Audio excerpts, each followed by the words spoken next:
And welcome to our interview with Torquay United Chairman Mark Bose-Kavanagh, Michael Westcott, and Gareth Watton, who is head of business from Ocean BMW in beautiful Torquay. We are getting together to talk about the viral sensation that is this beauty of a little BMW, and what a beautiful vehicle. This little car is delivering the match ball at Torquay United matches this season. So tell me, boys, where did this idea originate? Listen, we enjoy a very fruitful partnership with BMW, and this really embodies kind of how we like to think about being a bit disruptive and working with partners with different types of activations that can help elevate their brand and really embody the spirit of the partnership with the football club. You know, Torquay is a very unique club. We're quite quirky, being down here in the in the southwest and being a seaside town and all. And so when Gareth and the Ocean BMW team came to us and said, "Hey, look, how we've got this amazing little model car. Can we think of some creative ways that we could put it in the spotlight?" And I don't know who actually came up with the idea of why don't we transport the match ball onto the pitch, but and perhaps it was Gareth and his team, and if so, we were pleased to oblige. And I think and the human side to that is we tied it up with a competition. So the little lad last match that drove it on had won a competition in the fan zone for the previous home game. Oh, that's good. So we that was all about, this is all about boosting engagement, right? And activations with our brand partners, with the crowd, with our fans, and add a bit of fun for the match day experience. And Gareth and his team have been massive supporters of our new flight club, our business flight club locally. Yes. So the car was actually on advertised at those particular events, which are the last Fridays of the month where we have those business clubs. So BMW have always been very supportive at those events, so it just made sense to get more out of that in terms of utilising it for match day. Yeah, definitely. The community loves it. You know, all the fans are kind of cheering when the car's driven onto the pitch. How's the club working to make kind of more of these moments of joy and with connectivity with the fans? We, when me, Michael, and the consortium took over the club from the administration, one of the first things we said was bringing the club back to the community. Community engagement, and it's their club. And of course, as you know, now we have the fan zone on match days as well, so you'll see plenty of families there, but you'll see partners there. There's bars, there's food outlets, there's bouncy castles. We're doing everything possible to try to initiate, whether it's a partnership with two people, whether it's a family, whether it's guys just going out or ladies, etc. You already know that we brought the ladies side back into the football club as well. Yes. So literally from top to bottom, we've ripped everything up, and we want that community part of this football club as much as possible. And this is just another example of one of the initiatives that we've done. It's cute, it's novel, but isn't it fantastic? I mean, literally, wherever you sit in the stands, I mean, I've sat in 3 different areas, and literally everyone, you've got the nervousness about the first kick of the ball, and then they see this young lad or young lady coming out in the car and everything else, and it's just like an incredible, scene. Yeah, indeed. You've been featured in The Sun football in the newspaper, and Michael, you were interviewed on Talk Sport. What was that like? Yeah, quite bizarre, really. I think of all of the things that TalkSport wanted to talk about with, what's happened with the club over the last 15 months. It was slightly bizarre to be asked to go on national radio to talk about a sponsorship activation before kickoff. But listen, I think, we're learning a lot, right? And I think that what's become really clear to us is the reach of football. Not just into the local community, but internationally, nationally and internationally. And so, it was great fun. I mean, we're lucky that one of the hosts at TalkSport is a diehard Torquay United fan in Charlie Baker. So he said to me that any excuse we can get Torquay United on national radio, we do. And he thought this was fun. It captured the imagination. It went viral, as you know. I think there were something north of 500,000 views of the photography and the video that went out. Yeah, that's incredible. So, Gareth, what was that like at the Ocean BMW then? Like when you started to see it in the sun and when you started to hear about it going viral on social media? Was it fun? Yeah, it was. And it was one of those moments you could only ever hope for when you kind of look at any commercial sponsorship and product placement. But it was brilliant. And to see just even my own team sending the picture around to each other and talking about it, you know it's hit at Yes. that point, and that's great to see. But when you talk of the figures of 500,000 plus people viewing it, again, you can't put a price on that. So it's so nice to see. But yeah, the idea was something that we came up with, myself and Ricky, who runs my after sales department, and it was just something we wanted to do, which is a little bit different. You can sponsor anything, but it's up to us to try and get the most out of that and to get the most awareness. And in a moment like that is exactly what you're ever asking for.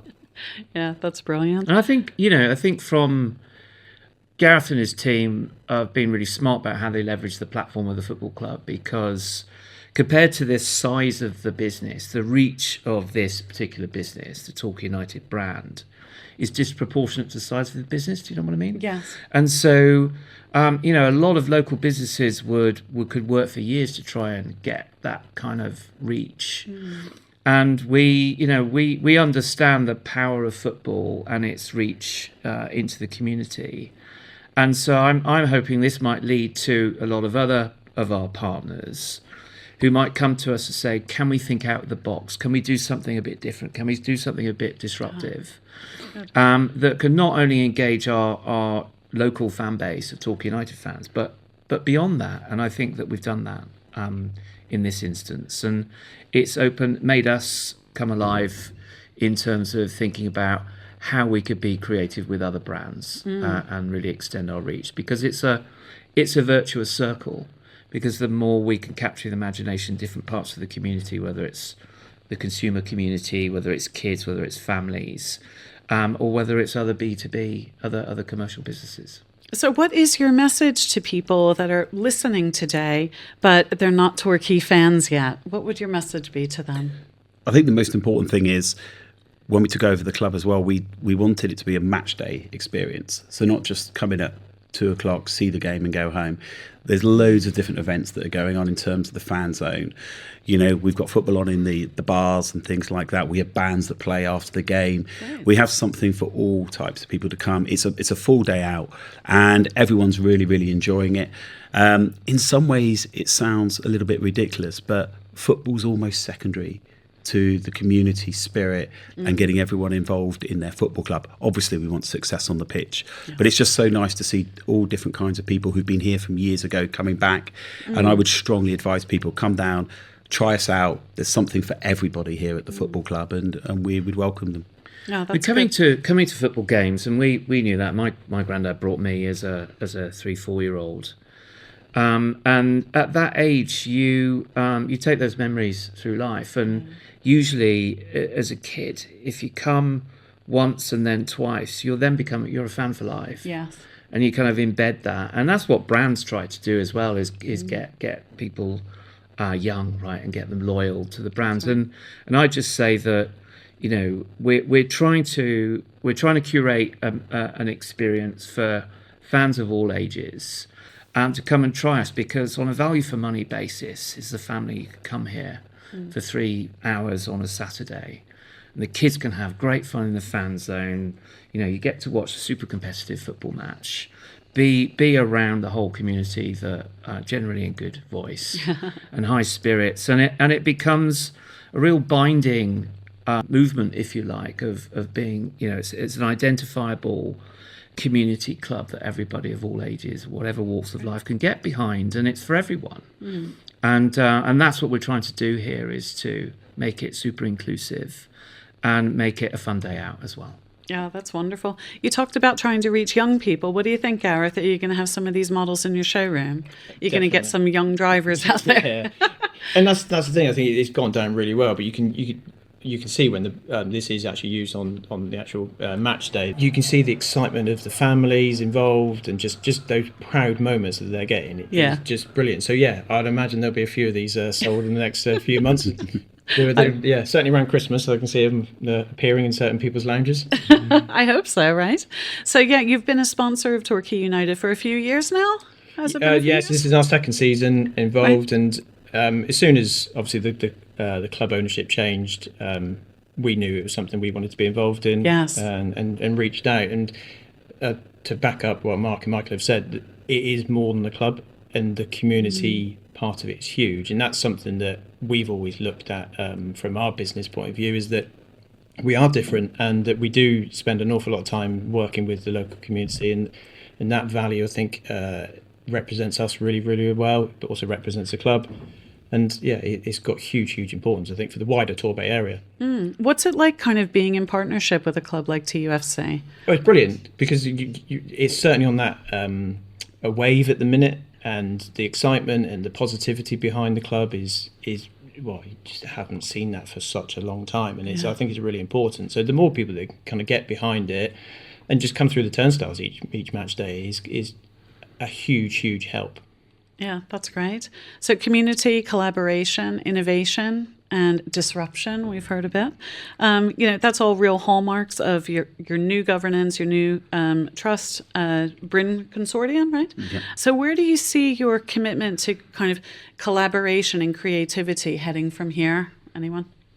Well, we're very much still at the very beginning of our journey. The club was essentially moribund for many years, and the new fresh energy that I think the new ownership structure with fan involvement, don't forget that it's not just the six of us that arrived here 15 months ago, but nearly a third of the club is owned by its supporters. It is so bottom up, I think. Yeah. How you work with Completely. the trust. Yes, completely. So and so what we're trying to do is create a set of values which resonates right across the community, including the business community. And I think that what you'll start seeing is other partnerships like the one we have with Ocean BMW that can recognise these new community values that are enshrined, really enshrined in kind of what we're trying to achieve here as Torquay United. And if that aligns with a lot of the values of a lot of the brands and businesses, then it will become a virtuous circle, if you like, and we can embed and deepen those partnerships. And so we can create really creative programs and think out of the box and try to ignite interest right across all sections of community and all different cohorts of our existing and, more importantly, our future fan base, particularly towards young people. yes. It's well documented that we're trying to get the club to a sustainable model. And that means that we've got to do more commercial opportunities outside match day. And that's working with sponsors, whether it's sponsors working with the players, maybe when players aren't training, supporting sponsors in certain ways. So we're already looking at that with different kinds of sponsors. There's lots and lots of work to be done. We really believe that we can extend what we're doing on non-match day. We're already doing that with some of the commercial opportunities. You'll see that one of our stage areas, Boots and Laces, we're filling up with loads of different kinds of events, whether it be concerts. We were already doing wakes and weddings and receptions and things like that, but we're starting to think outside the box in terms of quiz nights, drag nights, all sorts of events to try and, again, engage with the community. They go to those events and maybe they turn up on a Saturday as well and watch the football, etc. So there's lots and lots of things going on at the football club for a couple of weeks where we have that window at the end of the season between ripping up the pitch and restarting, whether we can do a concert, maybe we could do a long weekend of concerts, etc. And again, more engagement with the community, etc. So there's all sorts of ideas. And I think what we've done is with the consortium, the trust, and the staff that have stayed on at Torquay United, we've catalysed these ideas, and we're doing more and more events to try and get more and more, obviously, attendances for Saturdays, because it goes together, hand in hand. Yes, that's great. There's so many ways to get involved on social media and in person. So how do people get match tickets?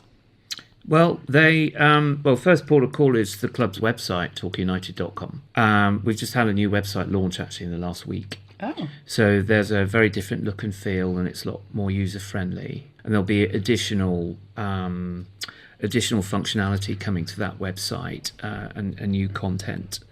But first port of call is the club's website, and then you go to ticketing store, and then you can buy whatever package of tickets that you need for each, either for the whole season, Yeah. or we're launching a flexi ticket, which means you could buy a batch of matches, but then choose later which ones you want to go to, so you that's can save good. some money. There'll probably be a half-season ticket launched at the end of the year, so people can then buy the 1 half-season ticket. Oh, will that which be is- out in time for Christmas, do you think?